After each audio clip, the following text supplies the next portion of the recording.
This training is all about establishing quality and as being the second of the five pillars, and we'll have upcoming training sessions on the third, fourth, and fifth.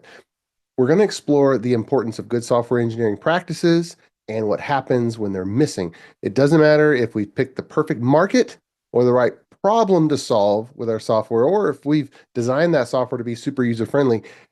If you know, if we can deliver top-notch quality software, that's really what makes a difference.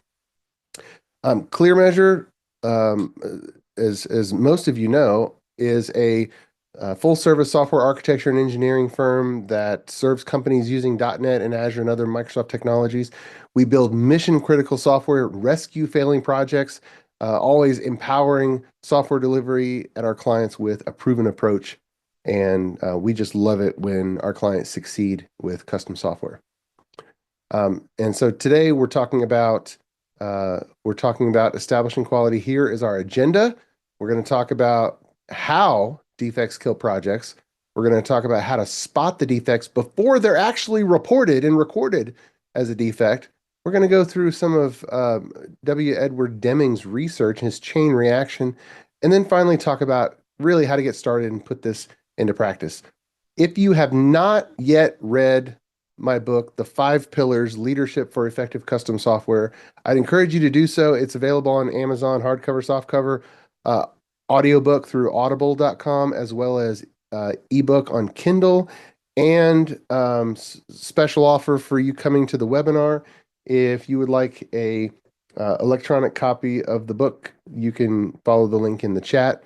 Really, it's not about selling books. I want everybody to have this information so you can be an absolute rock star with custom software. All right. So overall, as a reminder of where we are, established quality is the second of the five pillars after creating clarity. Once we establish quality, then we can achieve stability, and then we work to increase the speed of software delivery, and then fall into a rhythm of optimizing the team. So let's think about it. Software projects start with big dreams, awesome ideas, and solid market research. But if the quality isn't there, then all that potential goes down the drain.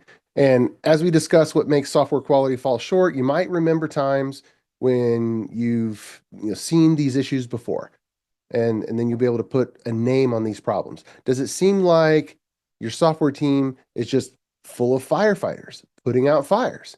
If so, then you have a project turnaround that you need to execute, because the firefighters do not build buildings.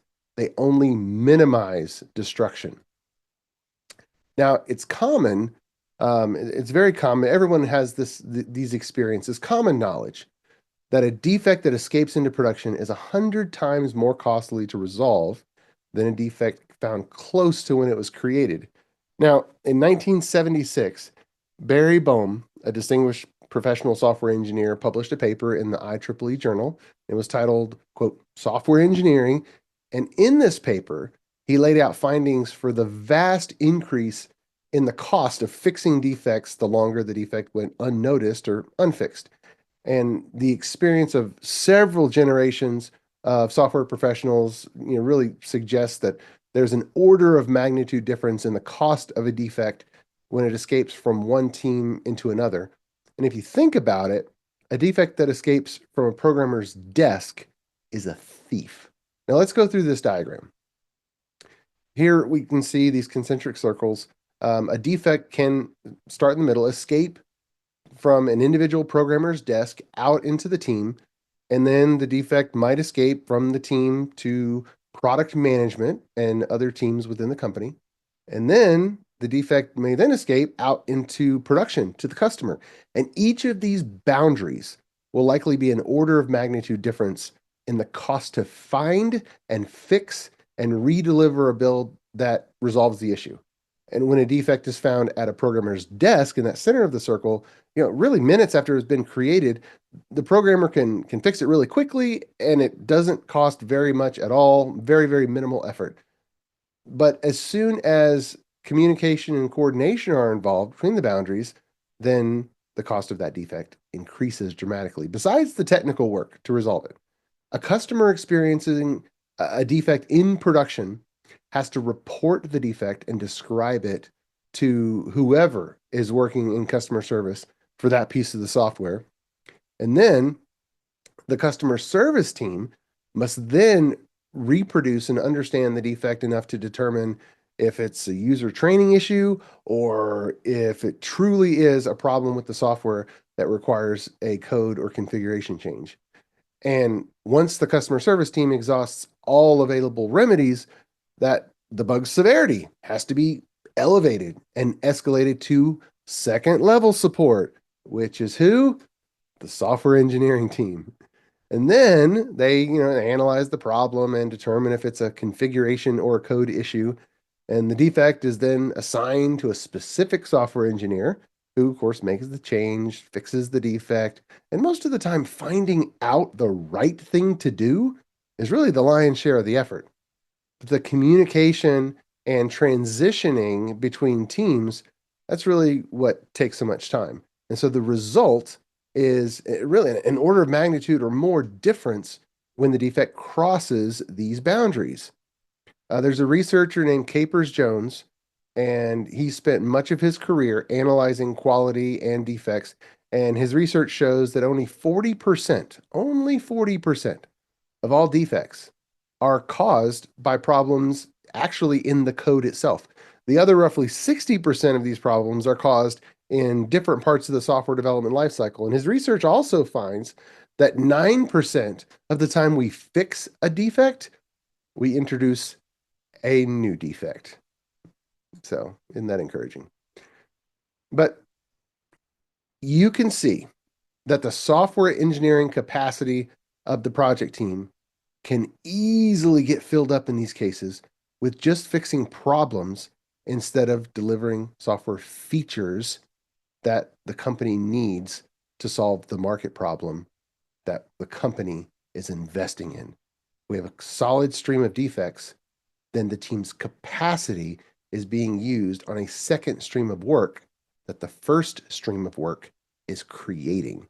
Now, in 2018, Stripe published, and the payment provider, it published an interesting study titled, quote, "The Developer Coefficient," end quote.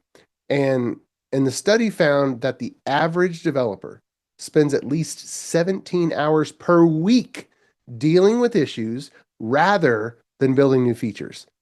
And that's based on a full work week.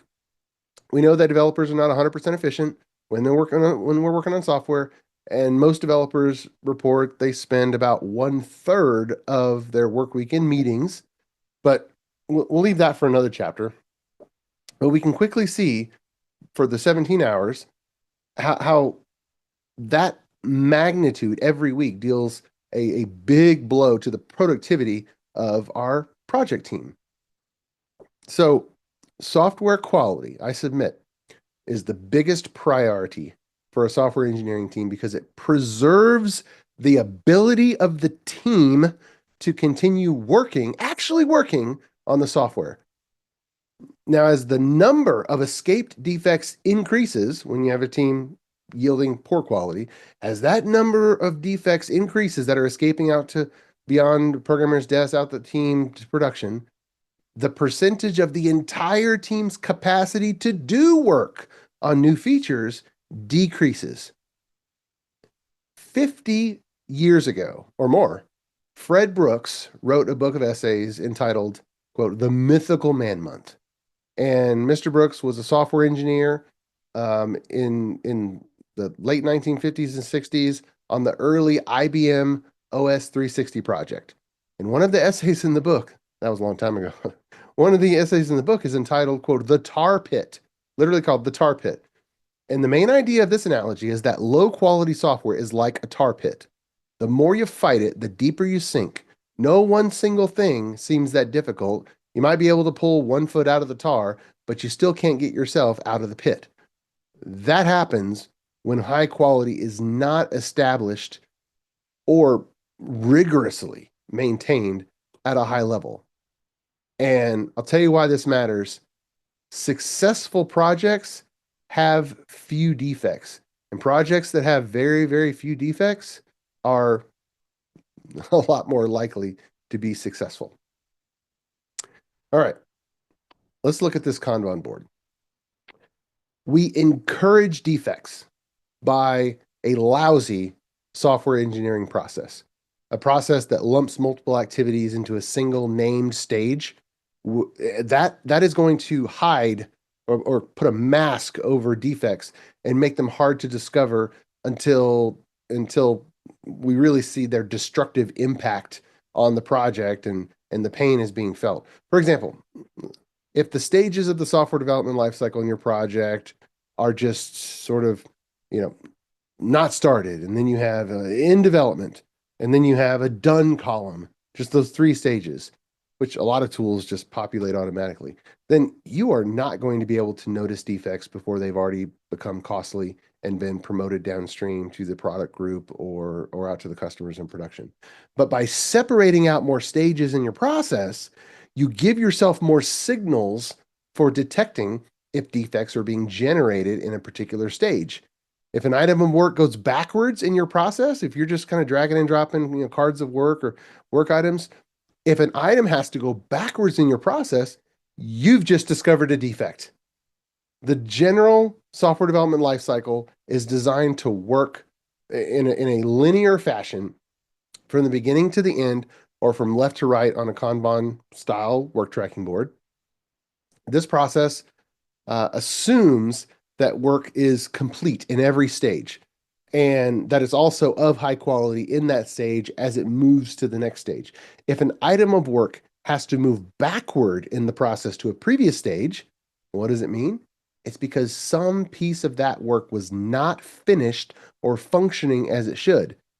And that condition right there, you should consider to be a defect. Either something is missing or in some way it's not as it should be. And the research that we examined earlier, it shows the defects can occur with any activity in a software project, not just writing code. And if a software engineer is writing the code for a particular feature and then realizes that a mock-up drawing of a particular screen hasn't even been created, well, then that's a defect in the user interface design stage or analysis. Deciding how a screen should look is part of analysis and design, not coding.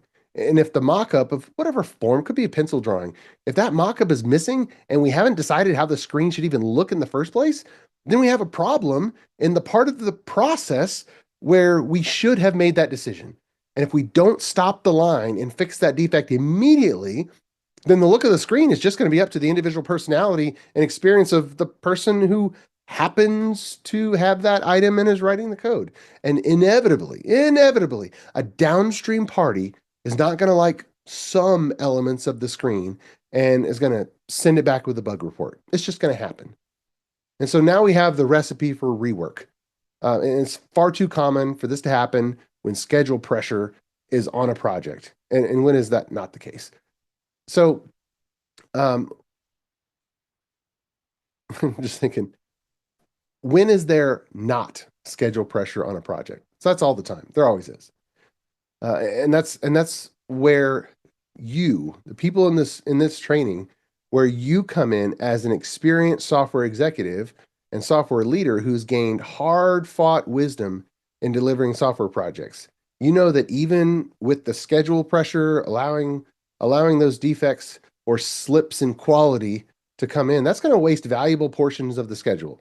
You need the entirety of the available schedule to go towards delivery of software features and not fixing defects.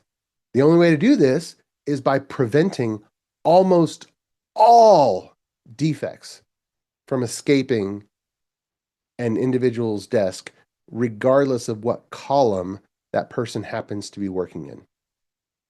Now, when describing the first pillar, we discussed measuring a software project and setting up a weekly scorecard to track the project's progress.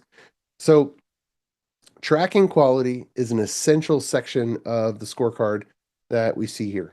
You need to know how many defects are being generated and fixed and how many are escaping the software project team. And really any work tracking technology is going to be able to yield the reporting necessary to see which items of work went backwards in the process, as well as explicit defects that are recorded as individual work items or issues in the system. And but the ones that move backwards in the process, this is your count. This is the number of implicit defects. Those are the defects that were found inside your software team. Defect reports from the outside are explicit defects or escaped defects. A lot of the research uses the word escaped defects. And these defects, they escaped the software team and had to be reported by an outside party. And you'll want to know how many of these occurred each week on an ongoing basis. You'll also want to see the number of defects that are fixed each week. And you have to ensure that these numbers remain really, really very low and consistent and predictable. And you will also want to ensure that the fixed defects never drop below the number of defects that are generated. If it does, then you're falling behind in terms of quality. And coupled with the team's time allocation, you put that together, you'll be able to learn the average number of hours that it takes for a defect to be fixed and get that average. And then you'll understand the amount of labor being consumed by defects. And then as you start measuring the number of defects occurring, then you're going to inevitably realize that you are unhappy with the number when you start measuring.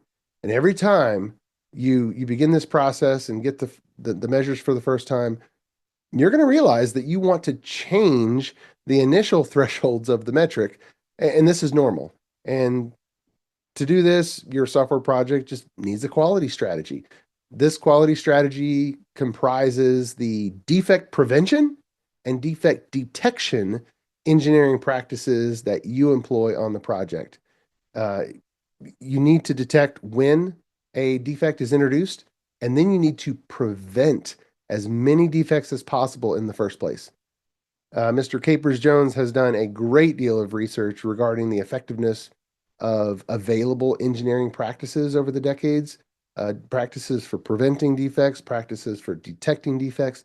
And some of the ones that stand out are one, multiple levels of automated testing, two, static analysis in its many forms, and three, formal inspections for various stages.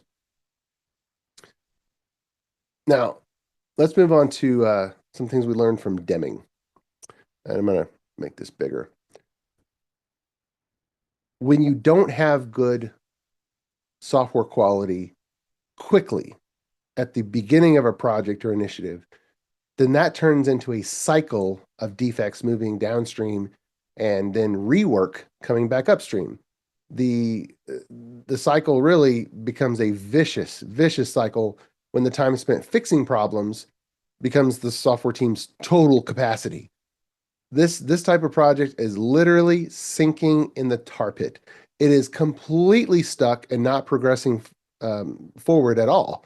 The team is literally spending all of its time fixing problems and none of its time making progress forward. The lack of quality practices causes new defects to be generated while existing defects are fixed. And every new feature seems to deliver several defects of its own. And in this situation, doing work continually generates more work. We want to flip that script on its head. So we can look at Deming. W. Edwards Deming, he had a profound positive impact on manufacturing quality. The Deming chain reaction that he popularized not only applies to manufacturing, but also applies to software. And so we can see in the image that how it's demonstrated. To start the chain reaction, you do something to improve quality. You introduce a practice that prevents more defects or find defects quicker. And then what happens? Costs decrease. You generate less rework, your team makes fewer mistakes, there's fewer delays, and the team delivers more complete work. And then after that, the overall productivity of the software team improves. And so then you make more progress on the schedule and deliver more features to your user base. And the features delivered work the way that they should, and then you get fewer bug reports. After that, well, your customers are happier. They do more business with your company. And then your company grows, gains more customers, gets stronger, and then you end up doing more, building more software, and then you can find new ways to improve quality further and accelerate the Deming chain reaction.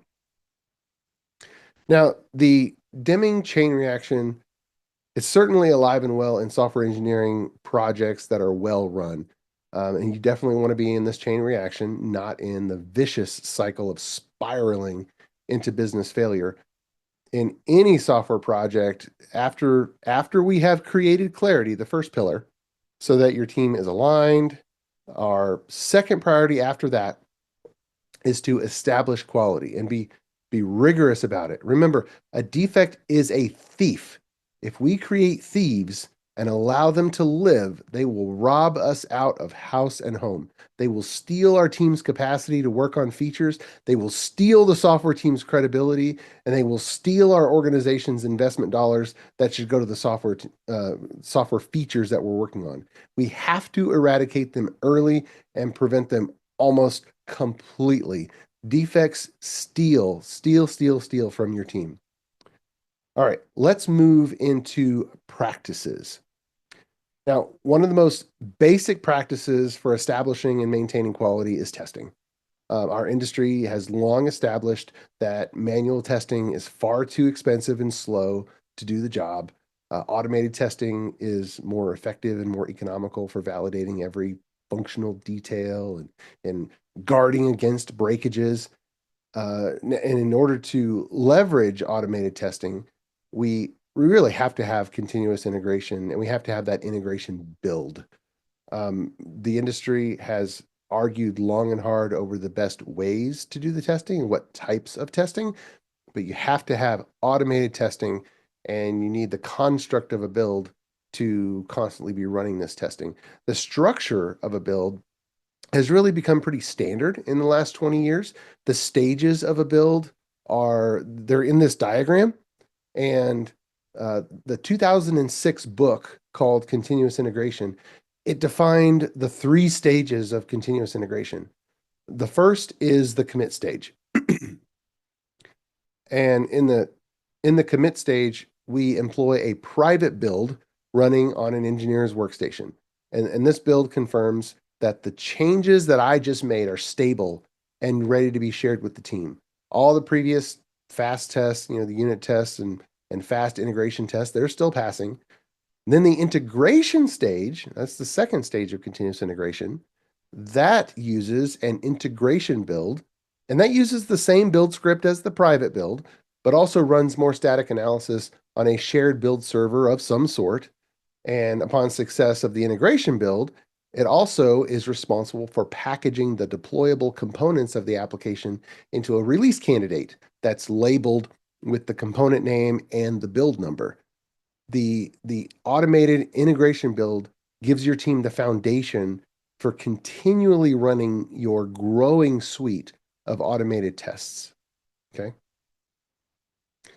Now, formal inspections, this next practice, formal inspections are a proven way to prevent defects and to catch them early. Along with design inspections before the code is written, a pull request is actually a very good place for a formal inspection checklist. And so when adding the practice of feature branching to continuous integration, a pull request it's a very convenient place to add that checklist. And the checklist should include all the items that need to be checked in order to catch possible defects. And as the team delivers more software, the checklist is going to naturally grow as the team learns more ways that defects attempt to hide in the software. In the process of a checklist-based pull request and approval as such, it turns that practice into a formal inspection because it has objective criteria by which it's approved, not just subjective criteria that the personality of different reviewers can alter. Now, as we vary the steps performed when deploying a release candidate to various environments, we change the checks that we actually produce. And this can be a potential source for defects to creep into the configuration of those deployed environments. And so we want to standardize. By standardizing and automating deployments, defects can be prevented. And a key practice to enable this is to make sure that there's an environment available specifically for automated end-to-end tests. Sometimes they're called acceptance tests or full system tests. Doesn't matter what you call them. These are automated test cases that have to be run on a fully deployed instance of the software with all of its components and dependencies, every bit of the environment online and running. And invariably, more setup, testing, and validation steps are run in early deployed environments than in production. And when you have a complete DevOps environment, that environment that incorporates comprehensive testing and validation, then a production deployment is going to be a very, very simple event that has no drama attached to it. And it's really no coincidence that teams that establish quality are also the teams that can deploy to production many times per week. And the teams that are unable to deploy to production easily whenever they want are also teams that struggle with establishing quality. So I encourage all of you to implement this pillar fully before going on to the next pillar. Remember, you must establish quality or you're going to get burned. Okay, so again, if you haven't had a chance to figure out how to get a copy of the book, let's make sure that we help you with that. And um, and then the references for this particular topic are here. And these all these references are in the book. And so that is about establishing quality. And so let's shift and take questions. Let me turn to the Q&A. I know that's drinking from the fire hose. Um, a lot of information. Okay. And so here's one question. This is a good question, a common question. What about startup companies and getting time to market, and then coming back and fixing quality later? All right, that's a good question. What about the trade-offs? Don't those tests take a lot of time? Can we just get to market quickly and then we can come back and as we make plans for uh, a longer term product, then establish quality after we've already gotten to market and made sure that we've secured our customer base. That's that's a good theory. And unless your product is very, very small and you can do it in a couple of weeks, it doesn't work in practice. Now, again, if your software is small to begin with, your risks are small. I mean, if your software is just a very small software tool and there's not much to it anyway, and it's maybe you doing it by yourself or you and one other person, yes, you're going to be able to get away with a lot of other shortcuts because recovering from it is not a mountain of work. However, that trade-off tipping point comes sooner than a lot of people realize. And so it, don't don't expect to run with that strategy for more than a very short handful of weeks because that tipping point sneaks up on you fast where there's a bug, you're not quite sure how it happened. Now your time is diverted trying to fix the bug and you don't have any kind of safety net for knowing that a change you're making to another part of the software is not accidentally introducing a new bug. And so I would encourage you to, if you need to go, if you need to go as fast as possible, lay the safety net first. Just lay out your automated DevOps pipeline with the automation. There's plenty of templates for it. We have plenty of templates available on our Clear Measure Labs GitHub organization. We help people set these environments up all the time, armed with the three basic test suites that are automatically running. So you have a skeleton process and you can just add your feature code to it with Azure automation. Uh, Establish quality immediately. Don't let it slide. It's when you do it first, um, The first time you experience a software project with zero defects or near zero defects, you will never want to go back because it is a stark difference. And for those who might say, oh, defects are always a part of software, and you're never going to eliminate defects. Well, um, technically, from a literal standpoint, you may be right, but we can eliminate 98 or 99% of them pretty reliably with these practices. So good question. That was a very good question. It's a very common question. So thank you very much. All right, looking to see any other questions that come in. A few were kind of answered in text. Here's another. Okay, this is a good one. What's your favorite DevOps stack? I know not about practices, but just informational. For source control, GitHub is actually my favorite. Now, Azure Repos uh, has Git hosting, and there's plenty others that have Git hosting, but GitHub has added just so many power features on top of the Git repository that I love code being hosted in GitHub.com because you get the vulnerability detection, and they're investing heavily in that. For a private build, I actually have a favorite build script template. You can find that on the many samples that we have, github.com/clearmeasurelabs. And that's good for a private build. For a build server, I like Azure Pipelines. I like it to be fully cloud hosted. And then I also like the new JetBrains TeamCity Cloud Edition. GitHub Actions is an up and comer, and they're kind of working on it, and I'm kind of just watching and waiting and see.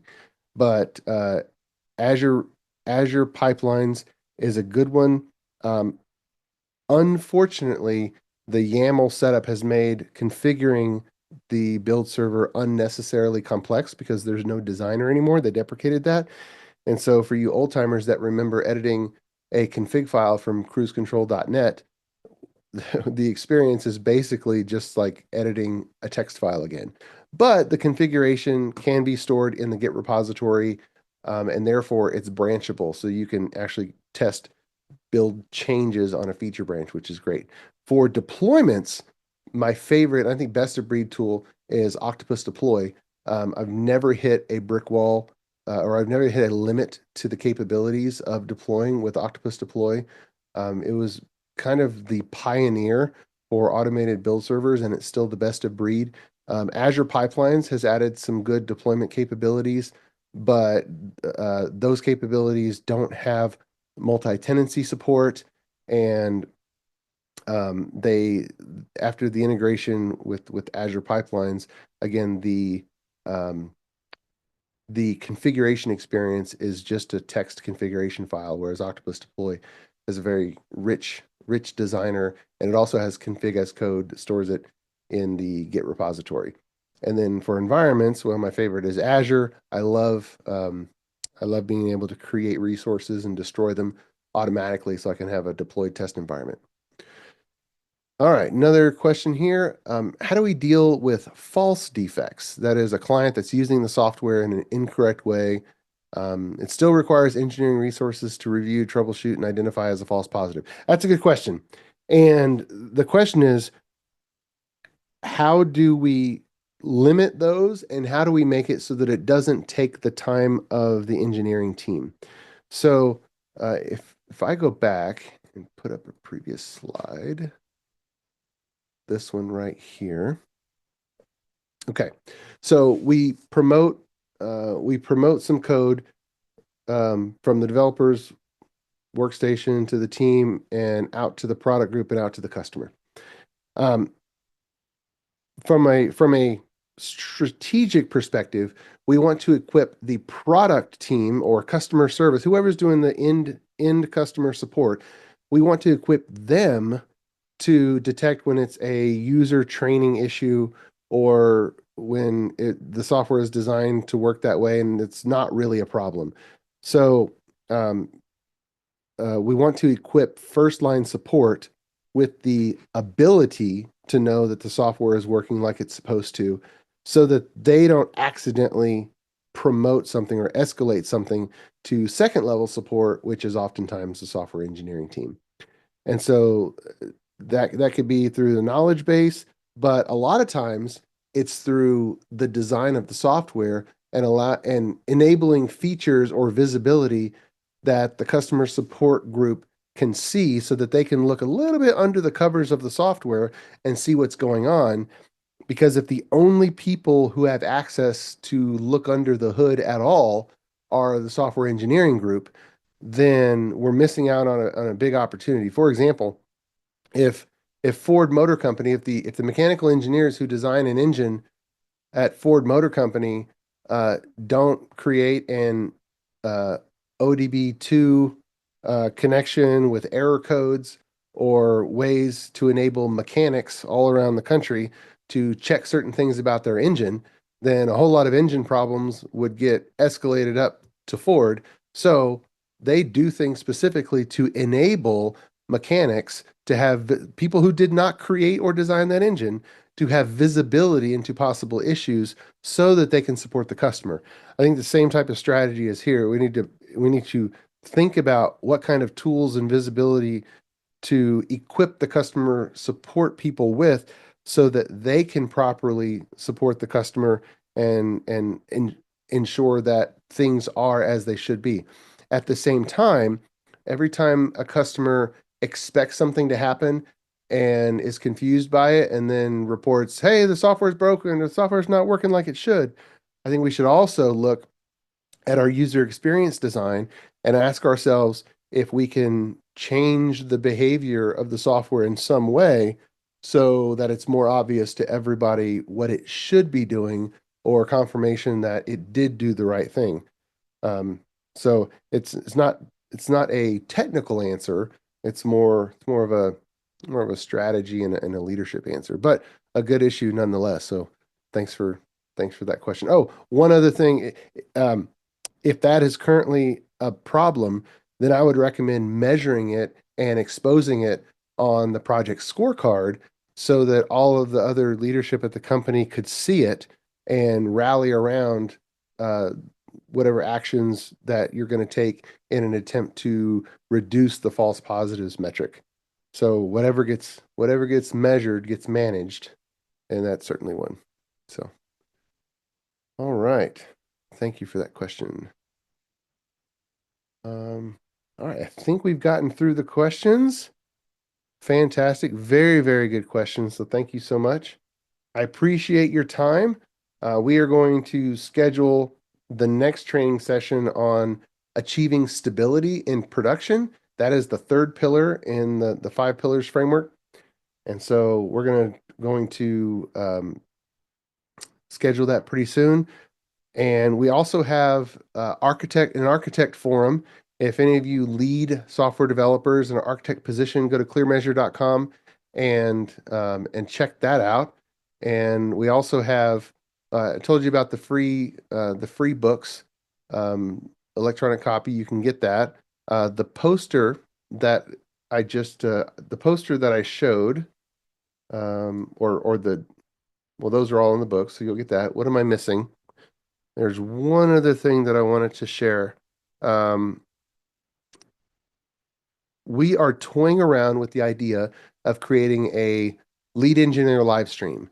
And this would be for senior engineers, people who are in a lead engineer position or a team architect, or maybe in a senior engineer position and prepping or trying to prepare themselves career-wise to be in a software leadership role as a lead engineer on a software project.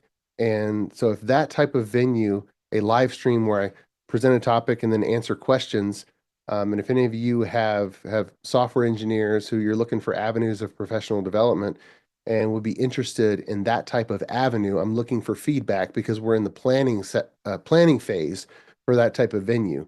So whether in the chat or sending me an email at Jeffrey at clear-measure.com, Jeffrey, in some way, just send me some feedback if you would like to send your software engineers or coworkers to that type of venue, or even some ideas for how you or your teams could get the most out of it, because we're in the current planning stages of what we think we're going to call the lead engineer live stream.